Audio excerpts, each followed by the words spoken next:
موجودہ دور کی نہیں، اگلی دہائیوں کی یہ جماعت ہے جو برسر اقتدار بھی رہے گی اور پاکستان کی سیاست پر حاوی بھی رہے گی۔ اس کی وجہ یہ نہیں ہے کہ ہم نے کوئی ڈیل کر لی ہے، اس کی وجہ یہ ہے کہ ہم نے کوئی ڈیل نہیں کی، ہم نے انکار کیا، اور ہم نے اگر کسی سے ڈیل کی تو وہ عوام سے اور یوتھ سے کی۔ ہم نے قوم کے دل جیتے، اور یہ دل جن دلوں میں عمران خان کے لیے جگہ بنی ہے، یہ اب جبر کے اور پروپیگنڈا کے زور کے اوپر یہ نہیں تبدیل ہوں گے۔ انشاءاللہ تعالی پاکستان کا مستقبل روشن ہے۔ اس سے پہلے ہو سکتا ہے کہ ہمیں ایک سخت وقت سے گزرنا پڑے، کیونکہ آزادی جو ہے وہ آپ جانتے ہیں کہ وہ ایسے دی نہیں جاتی، اس کے لیے تو بڑی جد و جہد کرنی پڑتی ہے۔ وہ جد و جہد ہم کرنے کے لیے تیار ہیں، اور ہمارے تمام کارکن تیار ہیں، سب لوگ جو ہیں وہ۔ اور میں یہ بھی انہیں بتانا چاہتا ہوں کہ اگر آپ مجھے منظر عام سے غائب کرتے ہیں کسی بھی طریقے سے، تو میرے پیچھے ہزاروں لوگ اور کھڑے ہیں، ان کو بھی آپ غائب کرتے ہیں، ان کے پیچھے لاکھوں لوگ اور کھڑے ہیں۔ یہ سفر آئندہ چلتا رہے گا، اور یہ سفر رکنے والا نہیں ہے۔ پاکستان تحریک انصاف وفاق کی سب سے بڑی جماعت ہے، یہ واحد جماعت ہے جو چاروں صوبوں اور باقی تمام اکائیوں کو اکٹھے رکھے ہوئی ہے۔ پشاور چلے جائیں، لاہور چلے جائیں، کوئٹہ چلے جائیں، کراچی چلے جائیں، گوادر سے لے کے تربت تک، گلگت بلتستان سے لے کے آزاد کشمیر تک، اگر اس وقت پوری قوم کسی ایک نقطے پر اکٹھی ہے تو اس کا نام عمران خان ہے۔ تو ہم انشاءاللہ تعالی اس نقطے کو، اس پر کسی قسم کی ضرب نہیں آنے دیں گے۔ 2 مرتبہ گرفتار کیا گیا۔ میرے والد کو یہ بھی دھمکی دی گئی کہ اگر میں نے گرفتاری نہ دی تو میری بہنوں کے گھر جا کے وہاں پہ توڑ پھوڑ کی جائے گی، اور اس کے اگلے دن میری 3 بہنوں کے گھر ریڈز ہوئے، اور وہاں پر شدید ایک طوفان بدتمیزی برپا کیا گیا۔ میری بہنیں وہاں پر موجود نہیں تھیں،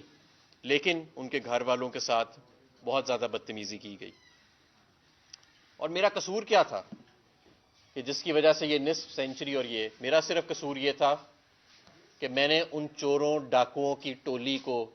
جس کو کبھی آئی پی پی کا نام دیا جاتا تھا، کبھی پی ٹی آئی پی کا نام دیا جاتا تھا، کبھی نون لیگ کو لاڈلا لیگ کی شکل میں دوبارہ جنم دینے کی کوشش کی جاتی تھی،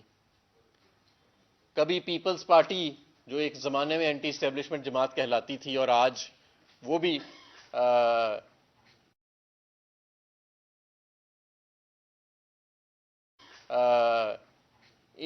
اسی اسٹیبلشمنٹ کے بل بوتے کے سہارے پر کھڑی ہے،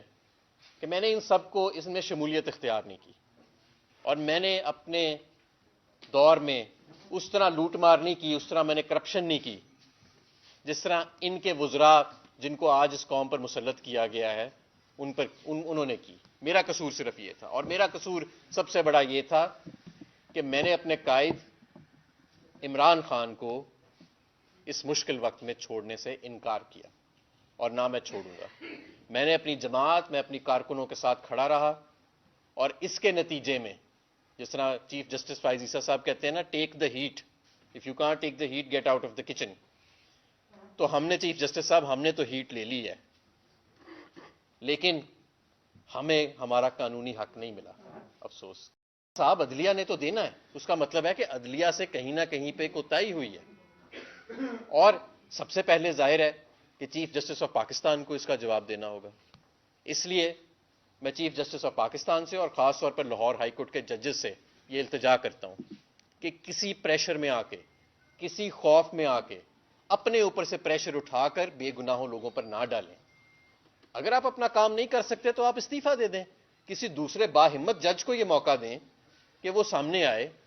اور انصاف کو یقینی بنائے۔ یہ تو نہیں ہو سکتا کہ آپ انصاف کی کرسی پر بیٹھے رہیں اور لوگوں پر جعلی پرچے بھی ہو رہے ہیں، لوگوں کے گھر بار بھی توڑے جا رہے ہیں، لوگوں کو ہراساں بھی کیا جا رہا ہے، لوگوں کو اغوا بھی کیا جا رہا ہے، لوگوں پر تشدد بھی کیا جا رہا ہے، جمہوریت کا جنازہ نکالا جا رہا ہے، انسانی اور شخصی حقوق کا جنازہ نکالا جا رہا ہے، 2/3 اکثریت سے عوام مینڈیٹ دیتی ہے،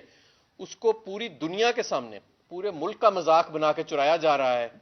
اور آپ دوسروں کو کہیں کہ if you can't take the heat then get out of the kitchen. ہم نے تو 10 ماہ ہیٹ لے لی ہے، اب بہرحال اب آپ کا امتحان ہے، اور اب ہم دیکھتے ہیں کہ آپ کس طرح اپنی ہی عدلیہ جو ہے اس کو تحفظ فراہم کرتے ہیں اور اس ملک کے اندر جمہوریت، آئین اور قانون کو یقینی بناتے ہیں۔ صاحب عدلیہ نے تو دینا ہے، اس کا مطلب ہے کہ عدلیہ سے کہیں نہ کہیں پہ کوتاہی ہوئی ہے، اور سب سے پہلے ظاہر ہے کہ چیف جسٹس آف پاکستان کو اس کا جواب دینا ہوگا۔ اس لیے میں چیف جسٹس آف پاکستان سے اور خاص طور پر لاہور ہائی کورٹ کے ججز سے یہ التجا کرتا ہوں کہ کسی پریشر میں آ کے، کسی خوف میں آ کے اپنے اوپر سے پریشر اٹھا کر بے گناہوں لوگوں پر نہ ڈالیں. اگر آپ اپنا کام نہیں کر سکتے تو آپ استعفیٰ دے دیں. کسی دوسرے باہمت جج کو یہ موقع دیں کہ وہ سامنے آئے اور انصاف کو یقینی بنائے. یہ تو نہیں ہو سکتا کہ آپ انصاف کی کرسی پر بیٹھے رہیں اور لوگوں پر جعلی پرچے بھی ہو رہے ہیں، لوگوں کے گھر بار بھی توڑے جا رہے ہیں، لوگوں کو ہراساں بھی کیا جا رہا ہے، لوگوں کو اغوا بھی کیا جا رہا ہے، لوگوں پر تشدد بھی کیا جا رہا ہے، جمہوریت کا جنازہ نکالا جا رہا ہے، انسانی اور شخصی حقوق کا جنازہ نکالا جا رہا ہے. 2/3 اکثریت سے عوام مینڈیٹ دیتی ہے، اس کو پوری دنیا کے سامنے پورے ملک کا مذاق بنا کے چرایا جا رہا ہے. اور آپ دوسروں کو کہیں کہ if you can't take the heat then get out of the kitchen. ہم نے تو 10 ماہ ہیٹ لے لی ہے. اب بہرحال اب آپ کا امتحان ہے، اور اب ہم دیکھتے ہیں کہ آپ کس طرح اپنی ہی عدلیہ جو ہے اس کو تحفظ فراہم کرتے ہیں اور اس ملک کے اندر جمہوریت، آئین اور قانون کو یقینی بناتے ہیں.